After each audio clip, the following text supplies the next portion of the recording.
Good evening, everyone. We are about to get started. If I can ask everyone to have a seat.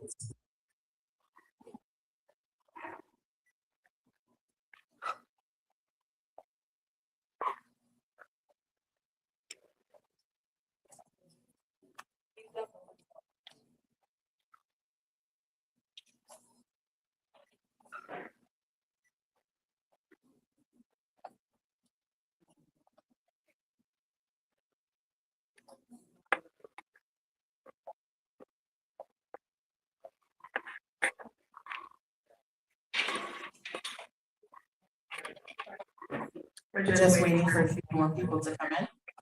We'll get started.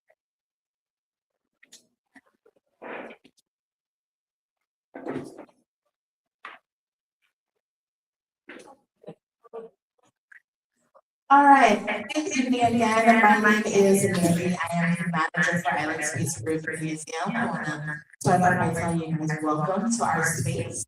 By show of hands, how many people have been here before? Not in this space, but in the last one. Well, welcome, and thank you so much for being here. We put our heart and soul in this space, and we want to make sure that you get to enjoy it because it is here specifically for you. This evening, we have the privilege of hosting Dwight Maxwell's event, his book launch. Clap it up for him. Yes, and the reason why it's so important and we're so happy that he chose this space is because our goal is to educate the people about the Caribbean, right? We are the only Caribbean museum in the entire world. There are no others like this. You have one for Bahamas, you have one for Haiti, but we as a whole tell the story of the Caribbean people in our own voice. So having him here doing something extremely similar, it just correlates with the message that we like to push here, and we're so grateful for that he chose here. And thank you, of course, the Commissioner Maxwell. Everybody say hello to her. She has been a great supporter of the museum, and we're always grateful for her. So without further ado, I'm going to introduce our co-founder of this space. Her name is Katie Thompson, and she will be our host for the evening. Enjoy.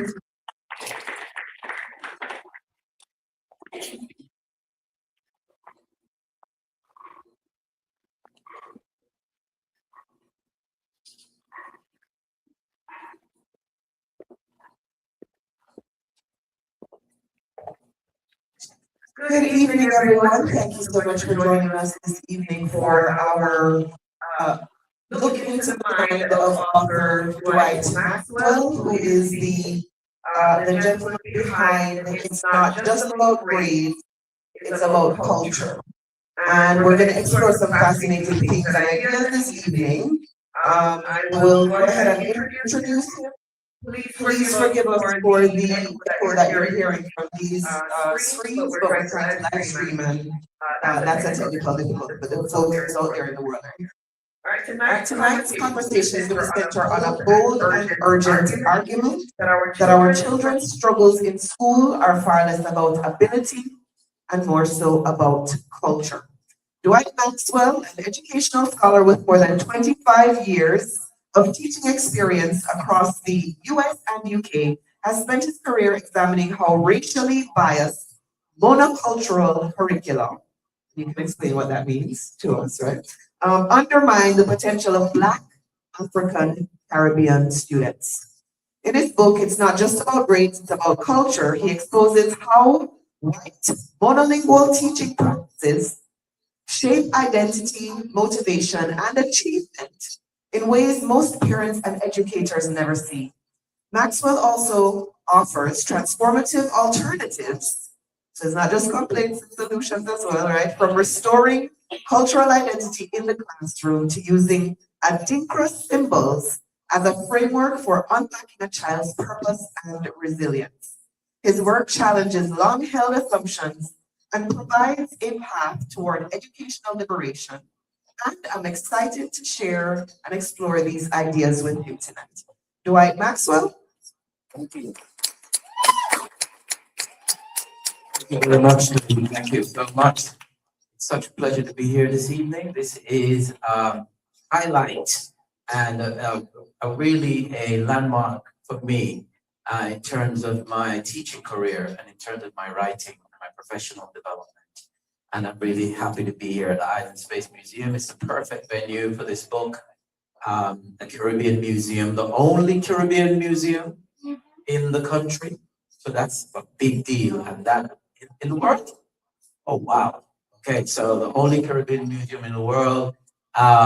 This is a remarkable occasion. And we're living in a time where I believe, and I've noticed that our educational system is still anti-Black in many respects.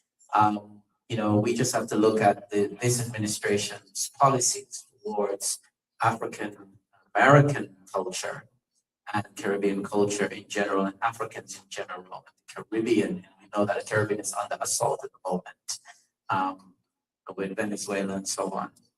Okay, yeah, so this book is a long time coming. It's been, I'm going to begin by reading from it. So give me, bear with me as I read from the book, just so you can have a taste of what's in it, and not just what's in it in terms of the content and the information, the research, but also this is my pride and joy because of the way it's written as well, the way it's written. The book was written during lockdown. I remember, you guys remember lockdown? Yeah, man, the book was written during lockdown. We all had a lot of time to think during that period. So it gave me a chance, because the book was a long time coming. So I had lots of research done. And then during lockdown, I had the opportunity to put it all together in this book. All right. So I give thanks to my wife, Jennifer Maxwell, for supporting me through this process, and my son, Dwayne, okay, for putting up with me as I was writing the book. All right. Late nights, okay, and being miserable, but getting it done, right? Okay, so let me begin. Sitting down. Okay, so I want to begin by looking at the first chapter of the book. Now, one of the things about this book is that, as Khalif says, it's not just a complaint about the educational system and how it's disenfranchising our children. It's also an offer solution. So throughout the book, you'll find lesson plans. So if you purchase a copy and you want to implement some of the ideas that are mentioned in the book, you can do so because the lesson plans are included in the book. Now, one of the things, if you notice on the cover of the book, there's an Adinkra symbol. And that's Dweminen Adinkra symbol. Adinkra symbol is from Ghana. I'm going to go into it a little bit. And that's basically two horns colliding. And I thought that would be a good symbol to use on the cover of the book. As it's not talking about violence or anything like that. When a horns are colliding, it's talking about two ideas clashing but bringing about something new. Okay, so that's why Adinkra symbols are so powerful. Okay, so I'm going to start off by just talking about the racially biased curriculum, first of all, and then I'm going to segue into the data. Okay, I'm not going to bore you too much with it, but the data, because you need to know that this is based off actual factual things that are going on in the world. So I'm not making it all up. And then we're going to talk about what Adinkra symbols are and how you can use them in your lives. Okay, so let's begin. Chapter 1, Introduction to the Racially Biased Curriculum. It is 1960s Britain, 12 years after the first group of Black immigrants from the Commonwealth disembarked the HMT Windrush. A child of the Windrush generation sits docile in a predominantly white British classroom in Brixton, London. It is a school for the subnormal, a school designed for children with learning difficulties, and somehow Black children of Caribbean descent were disproportionately represented in these schools. It was discovered later that the vast majority of Black children were deliberately misdiagnosed as ESN, which means educationally subnormal, by a racially biased London school system. The Inner London Education Authority noted in 1967 that 28% of children in ESN schools, 28% were immigrant. And in 1973, a DES letter to all local authorities confirmed that although immigrant children nationally comprise only 2.4% of the total school population, 5.4% were in special schools, with West Indian children 4 times overrepresented in ESN schools. In Greater London, West Indian children comprise a quarter of all the children in these schools. This injustice was later revealed in the year I was born, 1971, by Bernard Cord in his tell-all book, How the West Indian Child Was Made Educationally Subnormal in the British School System. This highly politicized book caused a social and political storm across the nation by exposing the educational inequalities and institutional racism in the British educational system through the lens of the country's educationally subnormal schools, previously called schools for the mentally subnormal, which disproportionately and wrongly enroll Black children, especially those from the British Caribbean community. These students rarely advanced out of ESN schools and suffered educationally and economically. Cord also intentionally made a critical decision to write specifically for an audience of Black parents, which is also the goal of this book, because I believe the matter of Black children's education primarily rests in Black parents' hands, and it is about time Afro-Caribbean parents take full responsibility for how their children are educated and how this is impacting their children's consciousness and well-being. It is well documented that Black children excel at primary school in Britain and the US, but somehow their focus and determination significantly decline at the secondary school and college level of the educational progression. This phenomenon has been ignored for decades, and sadly, Black children have been left to sink or swim in a school system that has been proven historically to be racist and ill-prepared to teach them. This is why I have begun my introduction to this book by appealing to the reader's imagination, asking you to visualize a bright-eyed and bushy-tailed Black boy with hopes and aspiration drilled into his imagination by his Caribbean parents, who will not let him forget the reason why they emigrated to the UK. But from the beginning, he is determined, he is discriminated against by the adults entrusted to educate him. He is no different from his white or Asian classmate, except that he would most likely face numerous acts of racial prejudice through his childhood all the way into his adult life. He has less of a support network when compared with peers from more dominant cultures. He is just as excited to learn about who he is and to gain a more comprehensive understanding of how he came to be here in England. He's excited to know about the origins and culture of his people, their accomplishments and contributions to British society. In this lesson, before there was ever a Black History Month, he's about to embark upon a course of study that will probably taint his sense of self and produce more insecurities, doubt, and self-hate than he left home with that morning. The sum of his academic experience will be westernized entirely, with very little learning about the history and culture and tradition of his culture and traditions. In addition, being placed in an ESN school in the late 1960s have severely lessened his chances for success, and his prospects of finding a middle class job to raise himself out of poverty are now limited in a culture that places a strong emphasis on GCSEs results, leaving him little chances of escaping the stereotypes and tropes the dominant culture has labeled him with. Of his peers, he is the most disenfranchised economically, socially, and spiritually due to his personal intersectionality, which this book will explore in more depth in the preceding chapters.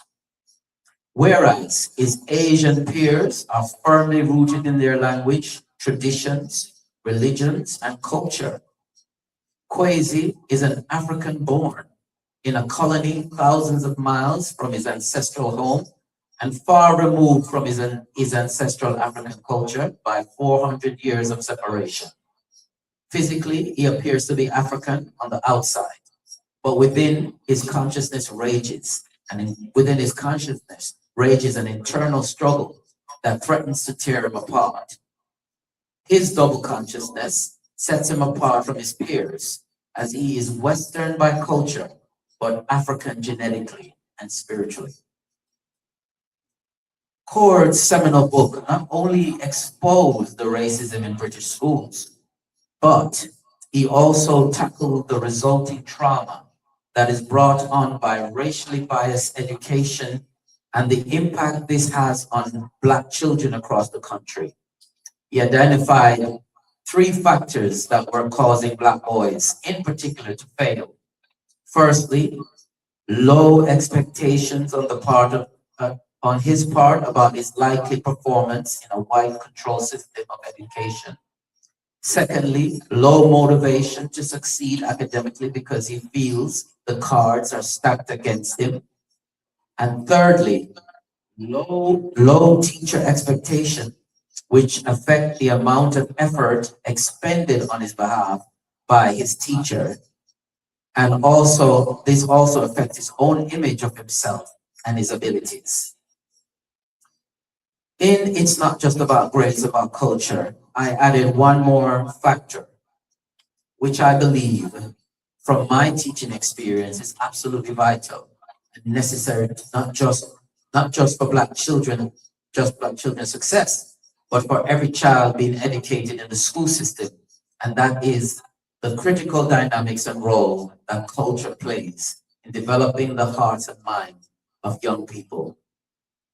So perhaps this is Kwesi's first real encounter and exposure to the history curriculum. And maybe he's already anxious because he already has some vague, ominous feeling about what the curriculum entails for him and his kind. Up to this point in his education career, he has only learned about British culture. As I mentioned at the start of this chapter, he is tense, anxious, and nervous because even though he has not been taught the fullness of African history and culture at home, he has some awareness of slavery and some vague idea of his ancestors, of how his ancestors were trafficked across the Atlantic in pirate ships by British, French, Portuguese, and Spanish slavers, who treated his people as if they were merchandise, property, and possessions as they sailed across the tumultuous Atlantic Ocean in one of the largest human trafficking scandals known to man. This is common knowledge to every child in a classroom, no exceptions. The abundance of Hollywood slave narratives broadcasted on television, on the big screen of movie theaters, ensure that most children with a television, no matter where they are in the world, are certainly familiar with slavery and the servitude of Africans who suffered at the hands of their white colonial masters in the West Indies, North and South America, and on the continent of Africa in regions like the Congo, Nigeria, and South Africa. Kwesi will learn then this brutal, appalling trade in human beings involved tens of millions being forcibly removed from their homes, betrayed by neighboring tribes who fought to tip the balance of power in their regions with new weapons given to them by the white man in exchange for sacking and burning the villages of their enemies and shackling their men, women, and children in chain gangs, dragging the defeated enemies to the coast to meet their captors. The fact is, when Education Secretary Michael Grove announced he wanted to refocus the teaching of history in schools to celebrate the distinguished role of these islands in the history of the world, he also removed the curriculum's explicit focus on racial and ethnic diversity, particularly within Britain. This made the teaching of Black history optional, as he left it up to schools to decide whether they would teach and explore African history. And of course, in the majority of schools in the UK, teaching Black history was limited and shallow and dreary and predictable, with a narrow focus on the transatlantic slave trade and a pat on the back for white men such as William Wilberforce, whose efforts, according to the history curriculum, freed African slaves from servitude by appealing to his fellow politicians in the House of Parliament.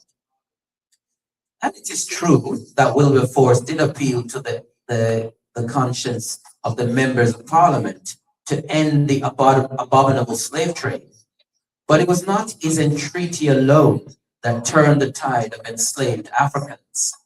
Many historians cited rebellions among the enslaved and the ever-increasing population of African on the island as the chief reason leading to the ending of the slave trade. Heroes like Nanny of the Maroons in Jamaica and the Haitian Revolution and numerous slave rebellion in the US had placed the entire European slaveholding nations in a state of heightened alert regarding their African captives. Okay, so that is the opening of the book.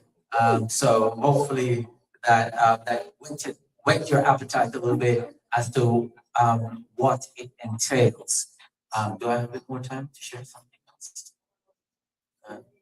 I'm gonna share a little bit more. Okay.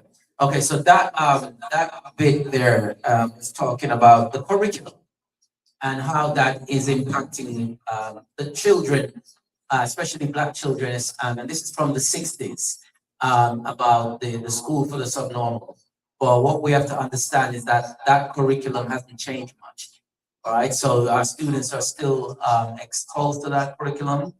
More and more, we're seeing improvements in terms of how the curriculum of how African culture is being taught, and we're seeing now that there is a emphasis on the civil rights movement, but there is nothing pre-slavery, and we know African history is vast, and that what they're covering in the school is just very minuscule. And is not actually not the correct representation. Now, let me just share one more little bits with you before the interview starts. And this part has to do with I want to talk to you about Adinkra symbols, because that's one of the keys of the book. And this is one of the tools that I'm hoping that parents can use to make a difference in their child's education.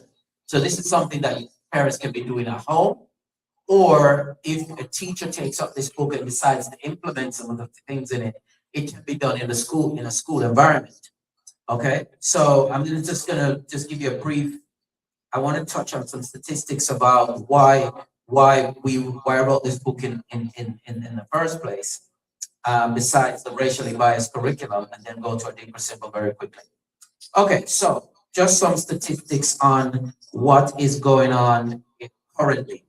So I don't know if people are aware, but since the end of segregation in America, and the beginning of integration, that Black Americans have consistently achieved lower than all other racial groups in this country, Asians and whites. Let's say we're going to look at Asian Americans, and that includes South Asians, East Asians, So your East Asian would be your Chinese, Japanese, Koreans, etc., but mainly Chinese because they're the larger population here. And the Koreans a bit too, and Japanese too. But then you have Indians. So when we say Asians, we mean all of the Asian groups. So South and East Asians, they are at the top of in terms of achievement. They are at the top, and they've consistently been there. Now you got to look at the fact that Asians came to this country much later than African Americans, who came here 400 years ago as slaves. And but Asians have come here and they now dominate Harvard's enrollment. They make up 40% of Harvard's student population, over 40%. That's huge, right? Then the rest is whites, or many of them are legacy admissions, right? So they have fathers and mothers who went to Harvard, and then most of them don't do nothing, right? And then of course you have the Black population that makes up about, it used to be about 18%. It's dropped now to about, at one point it hit 18%, but that was the record. I think Harvard admission now has dropped significantly for African Americans. And when I say African Americans, I mean Black, all Blacks, Caribbean, Nigerians, wherever, So keep in mind that on the SATs, for example, and I'm just going to read a little bit about that. On the SATs, for example, Black students, African Americans, score at least 100 points or 200 points below Asians. Okay, so at least 200 points. That's a lot on maths and on English. Okay, so you got to keep that in mind. Now, the question is, you need to ask yourself, this is not how God created the situation, right? But it's turned out this way. And we have to ask ourselves, why do our children consistently score lower than other groups? And the answers are in this book. And if you read, I'm just going to drop some statistics on you quickly.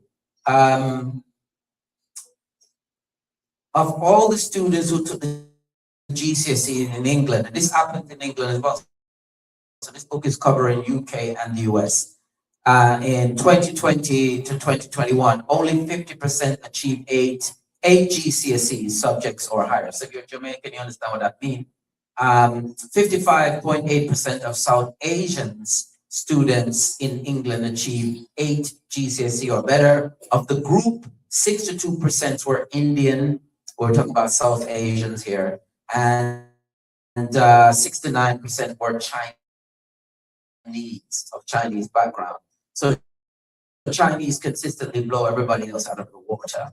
Okay, only about 50% of whites achieve 8 or more GCSEs in England, and around 52% of Black African, and when we say Black African, we mean Nigerians or Ghanaians, achieve 8 GCSE or higher. So that's 52% of them, compared to only 44% of Caribbean, African Caribbean.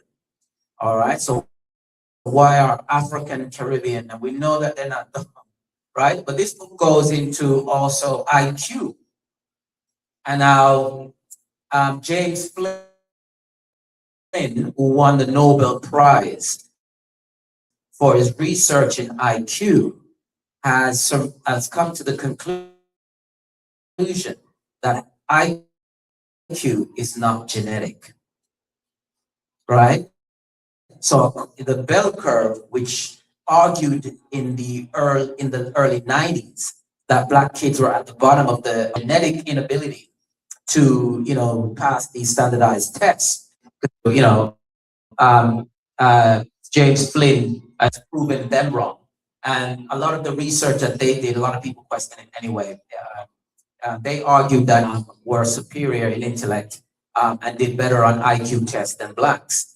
Whereas James Flynn comes and said, no, that's not true. In fact, IQ improves with age. That makes sense, right? That's what the old folks used to say around the fireplace, right? You listen to your elders because they know more. So as you grow older, you become more, and as a child grows older, you find that their IQ actually improves. And James Flynn also wrote a book entitled Do Your Parents Make You Smarter? All right, does your parents make you smarter? And in that book, he argues yes, that students, young people who come from households where parents have a high level of vocabulary, they tend to do better than students who come from homes where the parents are just ghetto and don't have no vocabulary, don't read, and so can't really articulate themselves to the kids. So he found that that it does make a difference who your household is. And Amy Chow, in her book, she documents one became a concert pianist, the other one became a violinist, and they're top in the world, right? But they are also excellent at academics. She said she never accepted anything but an A from her kids. And if they got a B, she would sit down with them for hours until they understood that math problem or that English teacher. They weren't allowed to go to sleepovers, right? And they weren't allowed to participate in the school play. Okay, they were just that's how they flex. That's how the Chinese flex, that Asians flex. Then you got to get that spelling bee done. You got to get your maths done. You should be able to do calculus by the time you're 30. But if you look at us as Caribbean folks, we're not pushing that.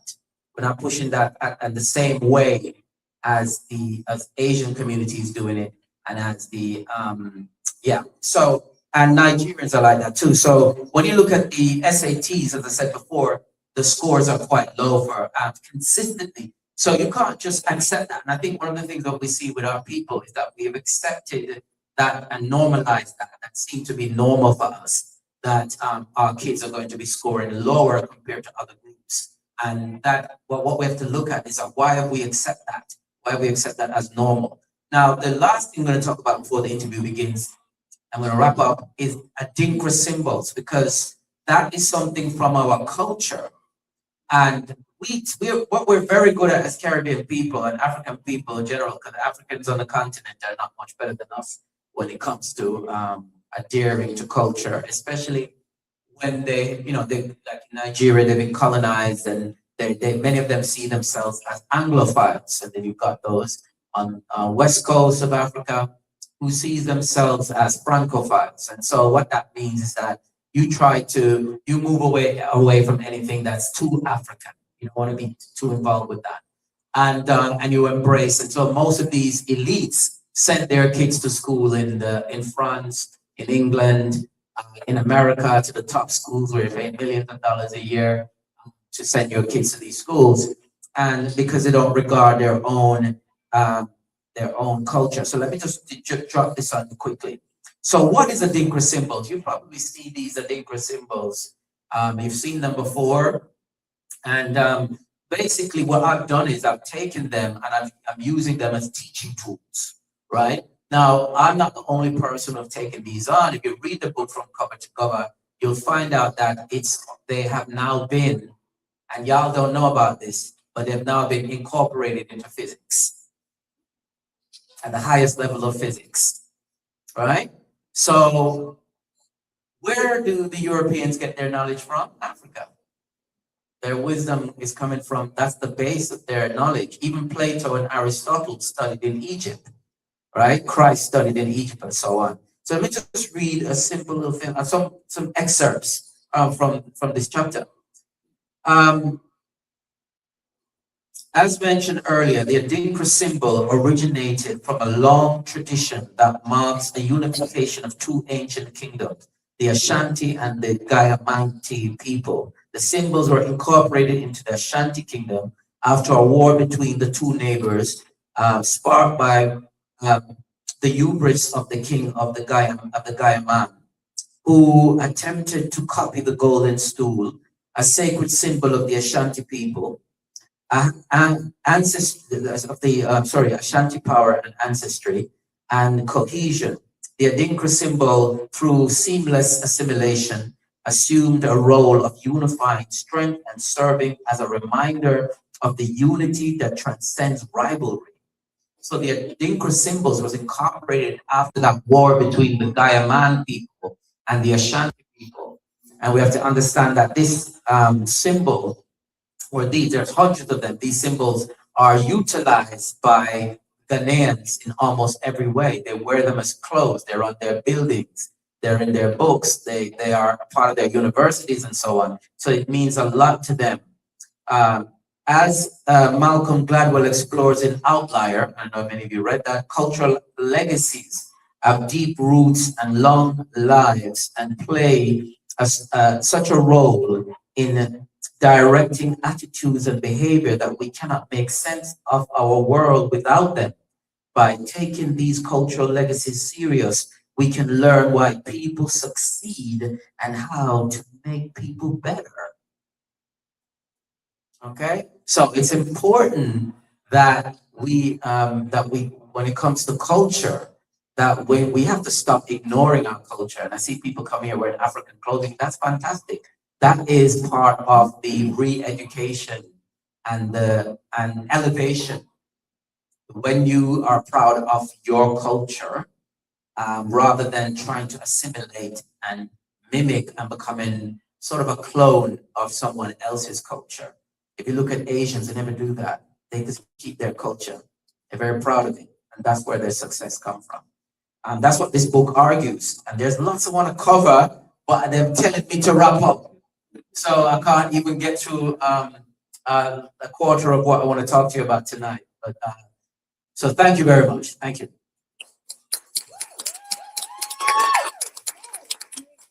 Thank you, Dwight. That was fascinating, right? I want to do an exercise before we start the Q&A, if I may. Imagine or think about when you were going to school. Think about the first time you learned about Africa. Think about how you learned about the people, what it felt like the country might look like, what the environment might look like. And tell me the first word that comes to your mind. Anybody? Be honest. Africa? Roots. That's what you learned when you went to school? That's what you thought about? Not what you know now as an adult. What you learned about when you were just going to school? What did Africa feel like to you? So we learned that in Africa it was just pure poverty and people living in huts. That's what we learned in school. Yeah, okay. What do you think about? Yeah. Slavery. What else? I feel like I learned very little. So it's like there's not much I can say without what everyone has said. You learn about the successful people of Africa, the history, religions, and stuff. Okay.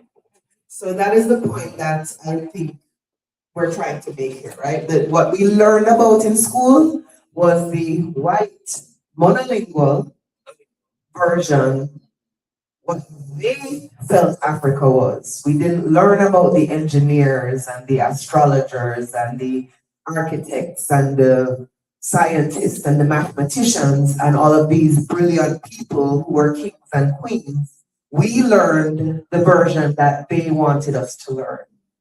And if we can come up thinking that we are coming from, our ancestry is poverty and slavery and nothing to think about, and we're still doing pretty okay, imagine what our children would be like if they had a stronger foundation to start, right? That's the direction that we're going. All right.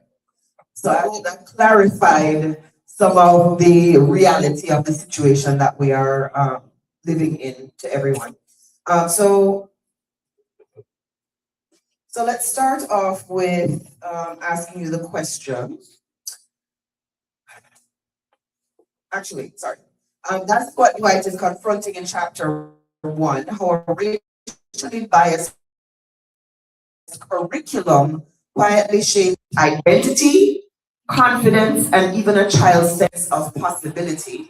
And I am going to say that's why it's important for kids to come to places like Island Space, where you can walk around and see people of your own ancestry and all the great and wonderful things that they have done in addition to the slavery and the other realities that they have come up from. So when you talk about a racially biased curriculum, is this the kind of disconnection that you are referring to, and what does it do to a child's motivation on self-worth over time? That's a very good question. In that first chapter also, I believe in that first chapter also spoke about an actual anecdote where I talked about my students coming to me in England and saying to me, in a book they were reading called Of Mice and Men. I don't know, maybe you're familiar with Joseph Steinbeck's book of Mice and Men. And in that book, the N word is used a few times. At one point, Curly's wife, because she has no name, threatened to hang Crooks, the only black person on the plantation or farm, if he, if he was trying to get her out of his quarters, and she'd gone in there, and he knows that if she's found in his quarters, that's lynch. He's going to get lynched, right? So she already said to him, look, I can get you strung up a tree so fast, it ain't even pretty. But what the students came to me and complained about was that the white teacher that was reading the book to them was using the N word. And she felt it was her right to use that word. You know what I mean? Because it was in the book. So they felt that she was doing it, so it showed on the civil rights movement. They weren't on a slave plantation, but the N word still carries that stigma. It's also a traumatic word. No matter how people go, I'm taking back that word. We're the only people who take back words that are harming us and using them. And that's what I mean by the racially biased curriculum, is when you have teachers who are teaching the curriculum but are ignorant of the people they're teaching, about the culture of the people they're teaching. So you find that there's a lot of the curriculum itself doesn't really recognize the struggles of African kids, doesn't really sympathize with their struggles. So, and it's biased in the sense that it undermines African culture. It undermines it. And you can, how you undermine something. If I came into this room and I never, let's say, okay, say we're friends or something, or maybe we're acquaintances, but I ignore you, right? And my culture is over or not, where I can learn something from. When we think of this administration banning over 591 black books, this state that you all live in, they've already banned the books. A lot of the books have been banned. In fact, AP African American history, I believe they've banned that. And they're also talking about introducing a curriculum about the benefits of slavery. So this is what I'm talking about. So that means your pain, your struggles, that your ancestors are undermined. It's almost like and you have to understand how racism works. The fact that in a racialized way, or in a monolingual, monocultural curriculum, what I mean by that, mono means one, right? Monolingual means English. Any other language they don't respect that, right? And also monocultural, your culture don't matter, right? So you learn our culture, and that's what's gonna get you by. If you want to bring your stuff in, it seems almost like you feel uncomfortable bringing in your own stuff, and that's why the curriculum is biased. That's why it's racially biased, because it uplifts white culture and undermines Hispanic, Black, the Asian may get away with certain things, but Hispanic and Black people, their culture is a sideline. What was the moment or experience that made you decide that this is right? You have to do it right. Because teaching for nearly 30 years in the British and American school system, and being on the African continent as well, and looking at education over there, I realized that how could anybody just sit back and just accept that Black children will always score lower on standardized tests? Why is it that in the UK, African Caribbean are still scoring lower than whites and Asians? Africans from Nigeria do well, but that's just a very small cohort right there. The majority of Black students are still doing poorly. Right here in the US, if Black children are still scoring 200 or 100 points lower on the SATs consistently for over 40, 50 years, come on. What is the school system really doing to address that. And that's what, and I decided I'm going to address it. With you analyzing the circumstances that you were. Yeah, being in it. And being in it, knowing that the kids I teach are very intelligent, but you have to also understand that the system dumbs down your kids. Because if they're too precocious or whatever, too, erudite, that can be seen as threatening, aggressive, because they don't understand culturally, because of the white sort of consciousness and racism, they're programmed to see any kind of like behavior from Black people and Black students that are too forward as aggressive and so on. Outspoken for them is aggressive for us. Right, exactly. Well, outspoken from, us being outspoken is aggressive to them. And also, you're asking, if you interrupt the teacher to correct them or ask a question, and you're Black, that's seen as you being insubordinate, yeah. Because the system is designed, we talk about pouring into people, but when we talk about pouring into people, we're talking about pouring into you so that you can be transformed. Whereas they're talking about pouring into you so they can transform you and make into their own image and likeness. Yeah. What does it do to a child when they do not see positive representations of themselves, when they are not poured, or they're poured into so that they can turn it to somebody else, and they're not seeing themselves as powerful or change makers or whatever? You just said the word powerful. What that does, it disempowers them. Yeah, it's about this. I'm not the only one who's written about this. There's a guy called, and every teacher has to read this theorist. His name is Paulo Freire, and he wrote the book. What's it called? Just jumped out of my head, but this book is quite popular among teachers. It's called Pedagogy of the Oppressed. Yes. Yeah, Pedagogy of the Oppressed. And basically, he studied inner city kids in Brazil and looking at how the education, pretty much the lack of representation in this curriculum, in books that you're reading, everybody buying or whatever, that lack of representation, lowers the self-esteem and confidence of those children. Okay, they don't feel like they can compete on the same level as their white counterparts. Also, if the teacher is ignoring you, or if the teacher is not encouraging you, or feel you're a lost cause. And then you've got the economic system now, the school to prison pipeline, where students are deliberately derailed and punished, and then filtered into that prison system. And that's happening in the UK. We got PRUs, that's made up, a lot of those PRUs, pupil referral units, are made up of Black students, Black kids who's struggling. Those students struggling within the school system, not because they are deranged or crazy or whatever, how they make them out to be.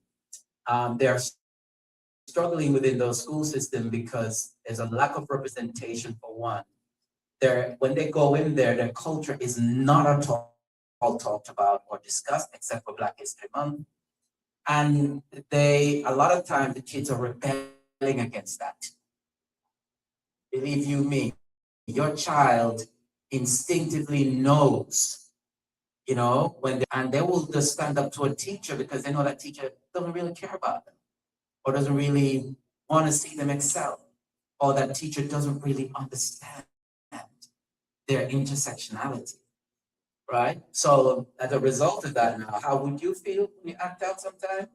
Yeah, you got some students who are really good and very disciplined, and because they're getting that at home, and they're getting the encouragement at home, they're getting all that stuff, and then they come to school, they're ready to, and that's what my book is arguing. If you start to teach a child at home the culture and giving them the Adinkra symbols and so on, when they want who they are, you see? So that's the difference. So you're coming from a background, but,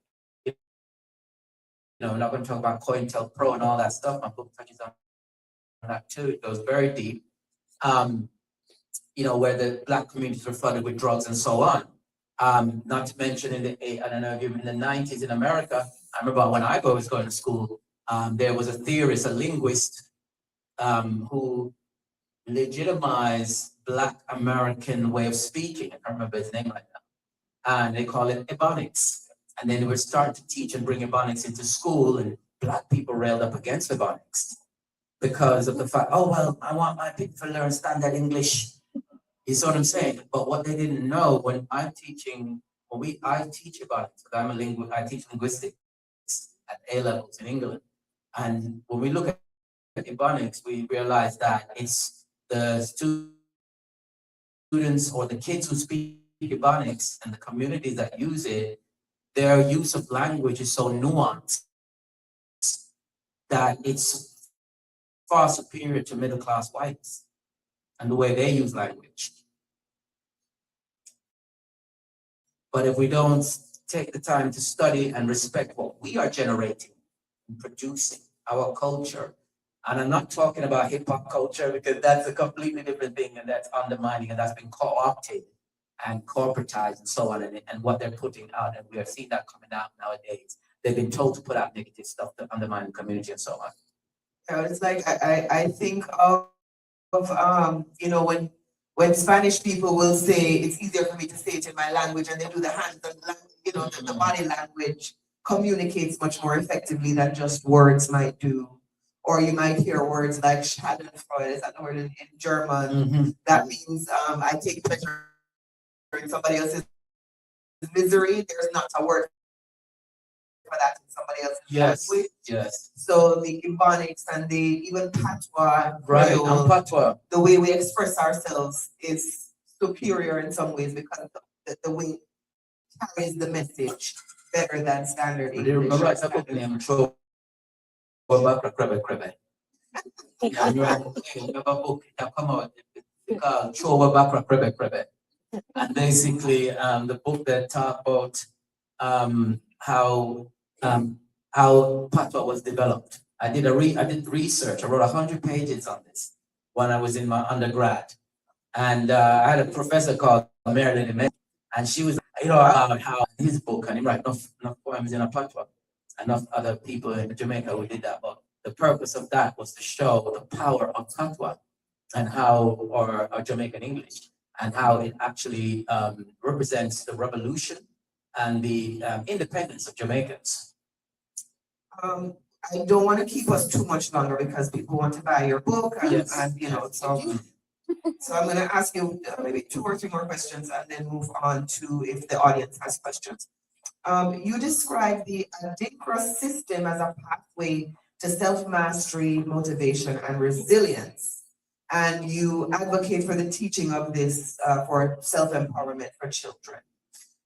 Can you share maybe, or no, what changes do you see in children when they begin to learn through cultural symbols? Or can you explain how you use the cultural symbols to teach this? And then what changes you see in the children when you start teaching this way rather than using a Eurocentric system? That's a very good question. And Adikra symbols are ideograms. Okay, ideo come from the word idea, ideograms, and basically they're quite powerful way of teaching. They come from languages like Chinese languages, where people use symbols to communicate. Have you ever noticed that Chinese use symbols? Right? Okay. Look at the Chinese language. It's not like Western, you know, letters and whatever, alphabet. They use symbols. If you look at the Jewish language, they use symbols, like the name of for God, for example, the way it's written, and so on. It's because, and then each symbol is packed with metaphors and meanings and proverbs and this and that, you know. So it just shows you that they were communicating on a that they weren't just communicating on one level. You know, it wasn't just language for language sake, which is what they have the European use it, commerce, mercantile, contracts, blah, blah, you know what I mean? That's how they use it. When you look at the Hebrew language, or when you look at the Chinese language, people are using language to communicate on a spiritual level, metaphysical level, mathematical, you know, historical, social, right? And that's how we use language. I mean, I'll be talking to you and something happened, I'm gonna say, yeah, you know, sorry for Magadan, turn around back. You know what I mean? It's like all of a sudden I throw a proverb in there, you know, and we could be talking for a while, enough proverbs have come out, you know what I mean, out of our conversation, because we're communicating through metaphors metaphors and symbolism. Now, when you look at Adinkra symbol, they're the same thing. When you look at hieroglyphs, the ancient Egyptians used hieroglyphs to communicate their highest principles, the scientific level that they are communicating on that most people here can't comprehend, right? And angles and so on. And they were the first one. They were the one who came up with like millimeter measuring using a droplet of water which consistently created a millimeter, and they use that to create a path with information. So when you teach your child a symbol, showing them what the symbol represents, for example, how the symbol was constructed, what proverbs associated with that symbol, what spiritual concept is associated with that principle, that symbol, what affirmation is linked to that symbol, and so on. That becomes like it teaches them to think on a multidimensional level, right? And it also creates pride in their culture because it knows that was created by Africans and that we communicate differently, and kids love that. They find out we create different, we communicate differently as Africans. Yeah, different from white people. How do they communicate? You know, all of that stuff just makes them even more intrigued and interested in what we do and in our culture. So Adinkra symbols are something that you can play with your child in the sense that you could take one symbol, because I have lesson plans in here, by the way. So each of the symbols is attached to a lesson plan. So you can then use that lesson plan to sit down with your kid on a Saturday in the morning, talk to them about that symbol and say what it means, connect it to history. Many parents may feel unequipped to teach these cultural symbols at home. What first step could they take tonight? What is one of the examples of the activities that they could do at home tonight? Okay, the easiest one, most people here probably, there's two that's very popular among Westerners, Western blacks, Westerners. Okay, and the reason why I call them Western Germans, but the Sankofa bird, right? How many times have you gone somewhere and see the Sankofa bird? It's like a bird that's walking, but it's looking behind it, and it's like it's picking up a seed from behind it, kind of, you know. And that symbol represents. The symbol states, you know, that go back to the past to correct it. Go back to the past to correct. So what it's saying is that the bird is going forward, but it's looking behind. So what it's saying that you can't really go forward. And Bob Marley talk about this as well. You know, you got to know your past before you got to know your history before you can know your present. You can fully understand what's going on in the present, and then knowing your history, you then can plot a path to the future because you understand where you're coming from. So that bird, just that bird alone, you know, it's just back to that. Oh God, that's such a powerful idea to give to a child, telling them that they can fix the past. It's also telling them they can fix the past, which is a very metaphysical concept. Most people think they can't do anything about the past. So the past becomes an albatross around their neck or something they're pulling. We call it an anchor. Whereas from an African perspective, you can always go and fix the past, right? It does not need to determine your future. So it's a very, very, very wicked concept. And then you've got Jinyame, which is a symbol also that looks like a cowrie shell, right? And that's talking about if not for God, you know, which is it's what it's doing is saying that God is, you know, it's really teaches kids or adults about reverence for God, reverence for the Creator, reverence. You didn't create yourself, you know. It reminds you that there is a bigger power than you, a mightier force in you. So, which is not to say that mighty power or force is in any way oppressive. It's just that there is a greater power that you can rely on, and that is shaping your destiny and so on. So you don't have to feel like you don't have anybody to back you up. All right, we've talked primarily about two of the chapters in the book. Again, I want to just wrap it up so people can ask questions and then we can get some of your books sold. Are there any other major concepts in the book that we have not touched on this evening that you want to share? Yeah. Before we open up for questions. Absolutely. I think one of the biggest concept in the book is ancestor. And a lot of times we've been taught to think that in Western culture, and they trick you, they make you believe this, right?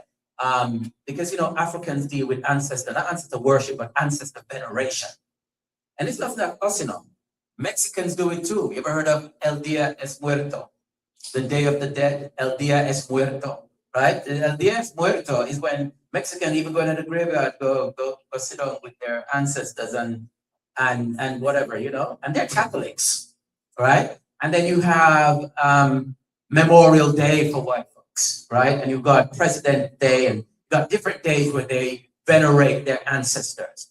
But what are we doing as Black folks to venerate our ancestors? What are we doing? How are we canonizing? We're doing it more and more. Can we remember like Garvey, we'll talk about Garvey, we'll talk about Haile Selassie and things like that. But we need to bring that more into the whole because we can learn so much from our ancestors.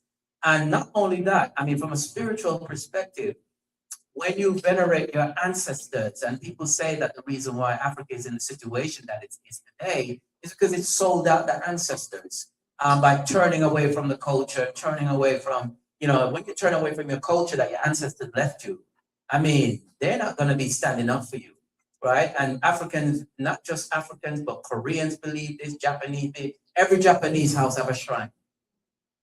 Where you are doing. And then look at for them technology and how they're superior, and look at their culture, and they're way ahead, right? Chinese people, shrine. When we do it, they call it black magic. But when we do it, and that's why that was my initial statement, they fool us by letting us believe that when we venerate our ancestors, we are working black magic and we're anti-Christian and all this kind of stuff. Whereas even in the Bible, Christ is asking them, who do people say I am? Some say you're Elijah. Elijah did 100 years ago, 200 years ago, right? But Christ accepted that, yes, I am those people. I am the ancestor, or they were my ancestors, and acknowledging his connection to the past and so on. So I want to leave people with that. Just that's in the book as well. There's a huge chapter on that. And one thing you gotta know about this book is that it's well researched. So there's nothing just coming off the top of my head and then spin it up. There's lots of information in there, quotations from different authors and different people and statistics and so on. So it's a well-researched book. All right, can we give it up for Mr. Dwight Maxwell? And I'm going to open the floor for questions. Does anyone have questions on the book? Yes.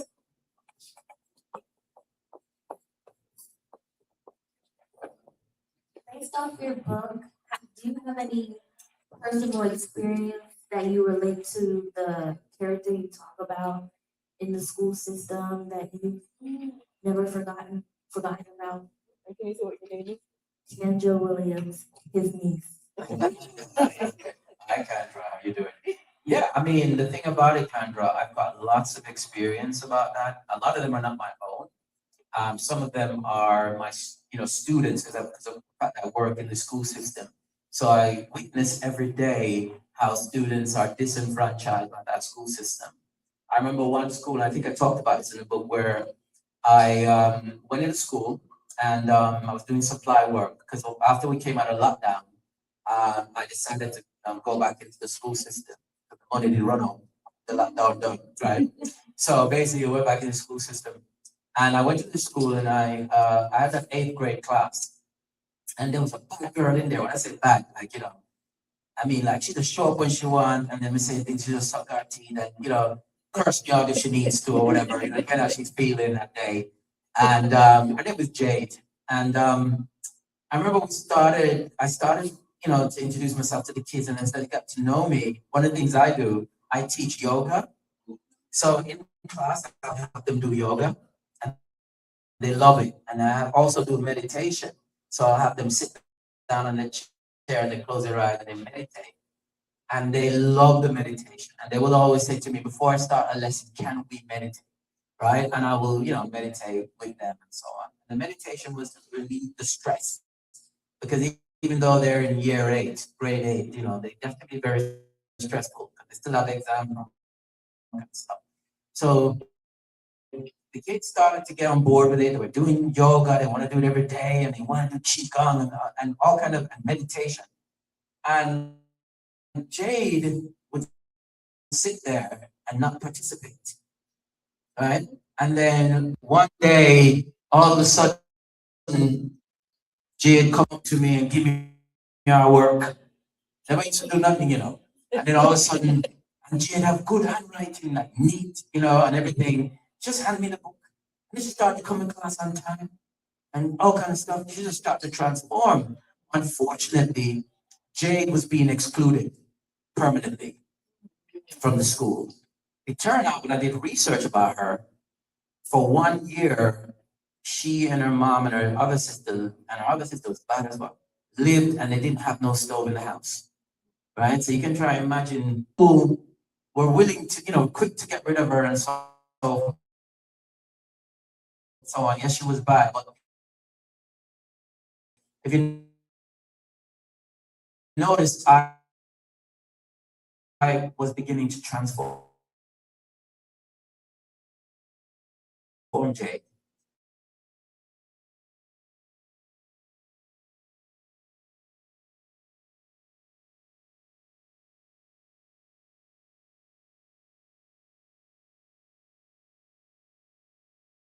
And they transform because especially you work with black kids. I created a program in a school where we had a psychologist come in, and she brought in Black history into that as she work with kids who are going to be permanently excluded, and when they start to learn about their history and culture, that transforms them. Any other questions?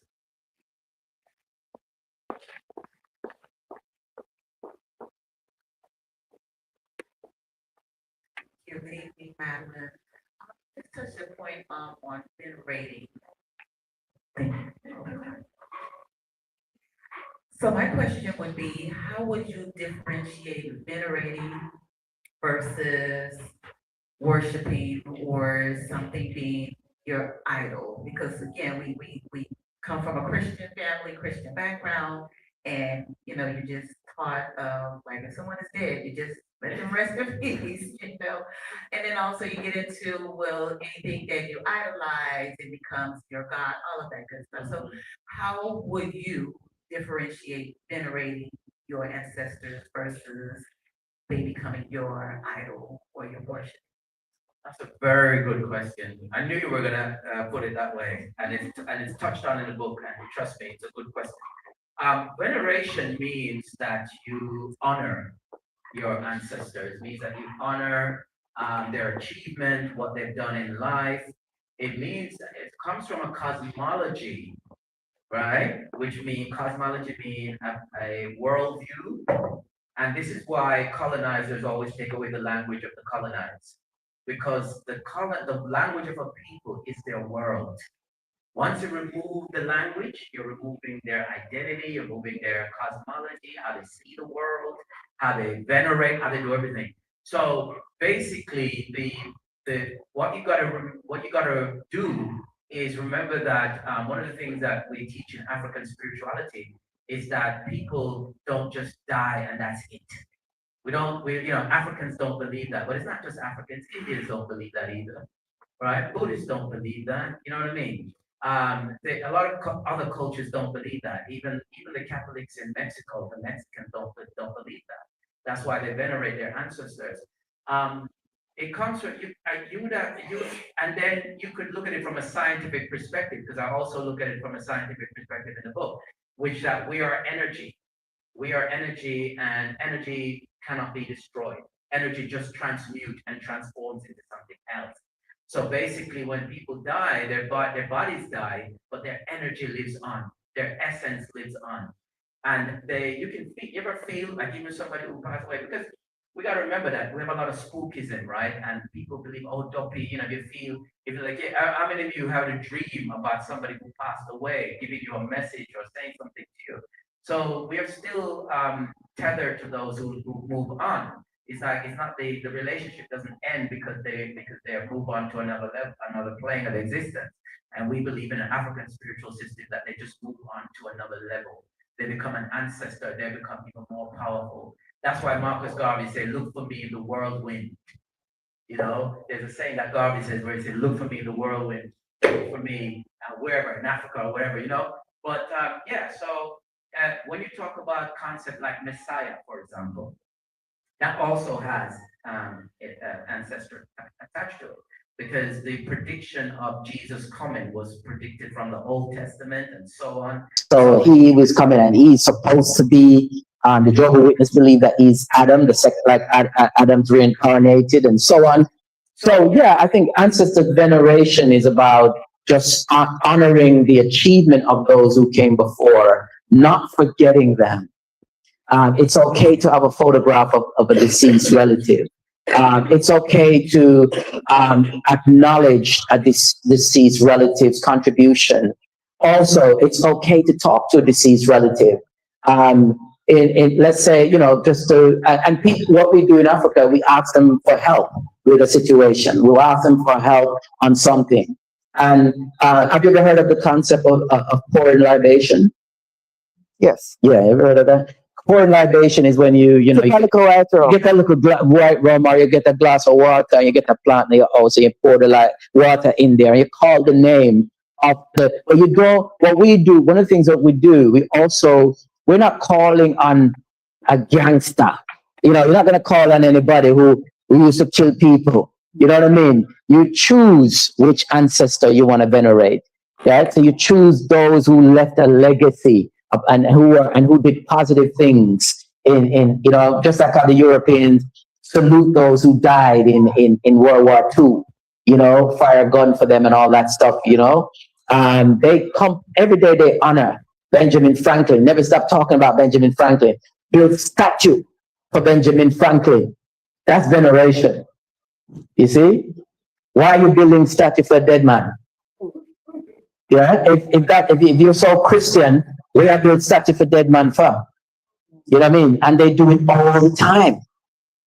You know what I mean? They want to name that street in Washington, D.C. that used to be called Black Lives Matter into Charlie Kirk Street. You know what I mean? That's veneration, right? So basically, veneration is just acknowledging the contribution of those who came before and respecting them. So pouring that water in that plant is honoring and respecting that person's contribution, and realizing also that that person is not gone, that one day you'll be an ancestor. Would you want to be remembered? Or do you want people to just forget about you and say, oh, them dead, let's get no worry about that, you know? We want to be remembered. So that's the reason why we do it. And there's a lot of power in it, because those people represent your past. They're connected to culture, they're connected to history. If you forget about them, you're forgetting about just like how they wanted to forget about Nani and Paul Bogle and all the different people who fought for freedom. If you forget about those people, you don't teach it. That's why they don't teach it in school, because they want you to forget. Because when you forget, you're weaker. Because remember, when you remember like Queen Nzinga or Ya Santiwa, or Menes, the ancient Egyptian king who united the two lands. If you forget Emperor Selassie, all these people who did all these great things, if you just block them out and say, now remember them because them dead or whatever, then that's chunks of history that you're sort of like cutting out of your mind.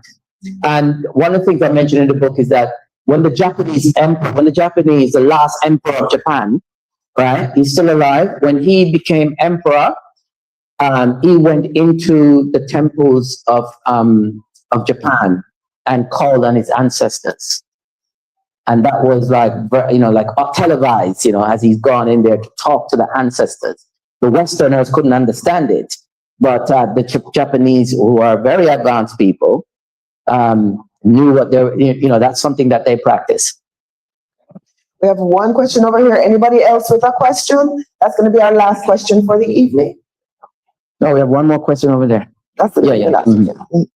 Oh, good evening. That's my mom. This month, and Mr. Maxwell, do you believe that education start from in the home.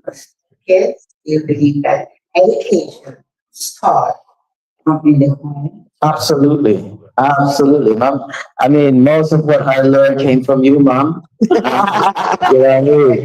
Me and her had an argument the other day, so, she said, me school, yo. You said, yeah, you said, me got basic school, but man, me take care of the rest of my education. I was like, no, so that was hurtful. You see how you gotta be, you see that? That's the connection to ancestor and with your parents and so on. Yes, definitely, mom. I mean, that's why I wrote the book, because most of exactly, that's what the book is about. Right. That's what the book is about. That's what the book is about. Absolutely.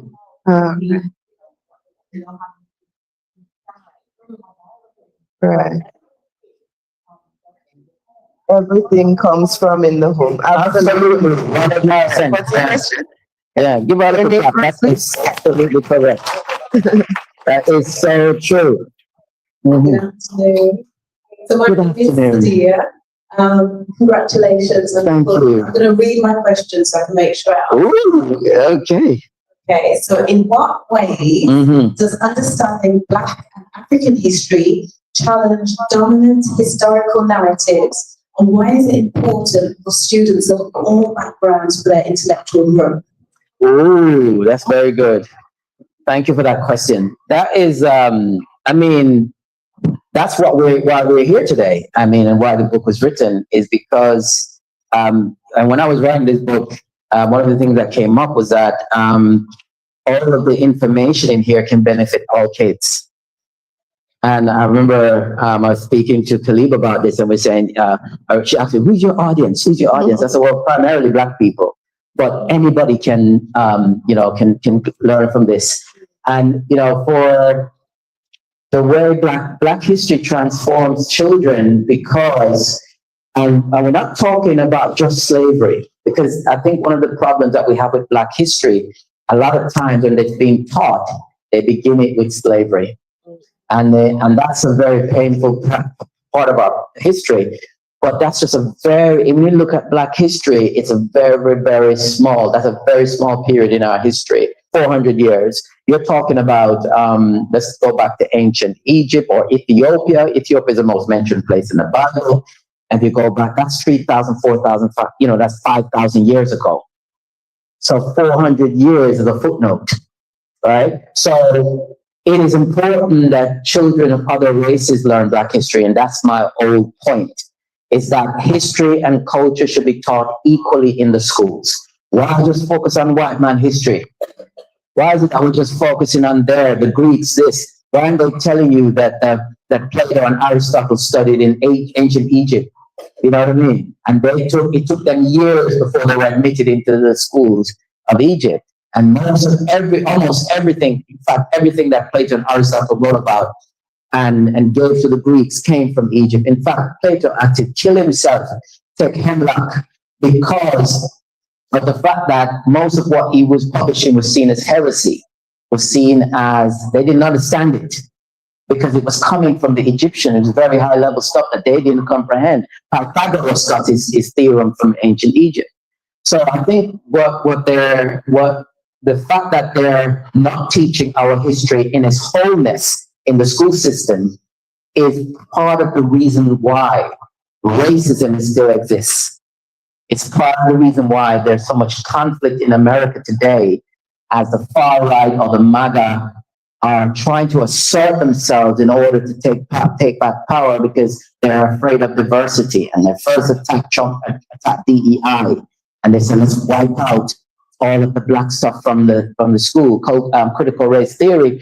And what critical race theory was doing was really healing the wounds. That's what it was really doing. Teachers were teaching students about the impact of slavery on a psychological level, but also revealing and unpacking all of the terrible things that were done in order that students could learn and understand really why African Americans are in the predicament, and not just African American, but African Caribbean, Africans in general on the continent, why things are the way they are today. so that white kids can develop compassion and empathy. Whereas what we're realizing now with MAGA is that they have a hate culture where they teach racism to their kids. Look at Charlie Kirk. Most of what Charlie Kirk was running around and talking about was that black people were criminals, while the prison industrial complex so full of black folks, not really telling the truth that the prison industrial complex is privatized and that black folks are given tougher sentences in order to fill those prisons and so on, and not talking about these, CIA, FBI plots to criminalize black people by introducing drugs into their communities and so on. And not only that, the disenfranchisement of those people coming from 400 years slavery and starting at the back of the line and still expected to be where their white counterparts are and so on. So that's why that question is so brilliant, because I hope that white teachers are going to be buying this book because of the fact that our history is world history. And when you learn Black history properly, it's transformative, because we are the ones who build the foundations of this earth. And if you're going to go technical with it and go to anthropology, the phenotype of white folks came onto this planet 6,000 years ago. They're saying between 12 and 6,000 years ago that phenotype, that kind of complexion came onto the planet. So you got to look at a lot of those ancient civilizations were black and brown. And we need to be teaching that to the kids and imagine what that's going to do to the young people when they find out. Right now it's been uncovered that the ancient Egyptians were black folks. I mean, it's obvious. You look at the cartouches and so on, you see them brown, or reddish brown or whatever. And so on, there's no white folks on there, but yet or even Arab, but yet they trying to spin this narrative that these people were white in order not to give credit to Africa for that civilization, and that's what we're dealing with. So this is why, as my mom says, it begins in the home. Why parents need to buy this book and start using it, and it's not coming from me. In fact, when I tell people, when I pick up this book and I read it, I'm often amazed at what's written in it, because I'm like, whoa, where did it get, where did that come from? Because as with most form of art, and as writing is a form of art and stuff, there is some channeling that's going on in it. I mean, and from a Christian perspective, if you're looking from a religious perspective, a lot of times we are inspired by God. The inspiration is coming from the God, or if you're Catholic, it could be coming from the holy angels, wherever, where the inspiration is coming from to write the book. And also, we also would argue that the inspiration could be coming from the ancestors as well. Okay? Yeah. All right. Thank you very much. I hope that answered your question. Okay. All right. Can we give him a round of applause? And just be reminded, as that last word, that remember how we have been programmed ourselves. Remember that our children are being programmed in the same way. As mommy says, it starts at home. So it is incumbent on us and the parents and the educators to understand that we have to go back in history and tell the truth about where we came from, empower our young people to open their minds to the power that they have inside themselves. And this book is the start of that process, so we're going to just form a neat and tidy line at the back to purchase. How much was the cost of the book? $20. That's all. Yes, and I think it's cheap for this book, and it is cheap. Listen, Routledge wanted this book. I don't know if you know who Routledge is. They are academic publisher, and if they had taken it, the reason why they didn't take it off my hand is because I didn't have any case studies in it, like that much case studies, like where I would have been documenting years of research. And the reason why it doesn't have that in there is because of the fact that I wrote it for the lay people, for regular people. Wasn't for academics. Right. Even though it has some academic feel to it, it's really not for academics. It's really a self-help book for the regular people. That's what it's for. So Routledge, that goes to show they would have sold this for easily $35 to $70. That's what they sell academic books for, because they expect only institutions to buy them and students. And when is the audiobook coming available? Very soon. The audiobook is coming soon. I'm in the process now of setting up the website, and we're creating more curriculums around it. And we're going to create, like, it's going to be an opportunity for me to use this tool to train teachers, train parents, anybody who wants to learn this stuff more. I'm setting up a website for that. So we're not just complaining, we're providing solutions. And the first solution is this lovely $20 book. We can take pictures, we're gonna take pictures with the book, not out. Well, we can take some island space, no problem. But if you wanna do pictures up here first, Yeah. we can do one big group picture, and then we can take pictures at the desk when we line up to purchase. And there's food in the back. Please help yourself when it's time. Yeah. Please give Mr. Dwight Maxwell a round of applause. This evening, we have been, for those of you online, we have been discussing, it's not just about grades, it's about culture, just $20 available on Amazon. Mm-hmm. All right. And Barnes and Nobles. And Barnes and Noble. Yeah. All right. Thank you very much. I'm Khalid Thompson. Thank you to all of you watching online. And that's it. Any final words, sister? Oh. Excellent. Well, yeah, that's good. Okay. Okay, that's a good idea. Yeah, we can end the live stream.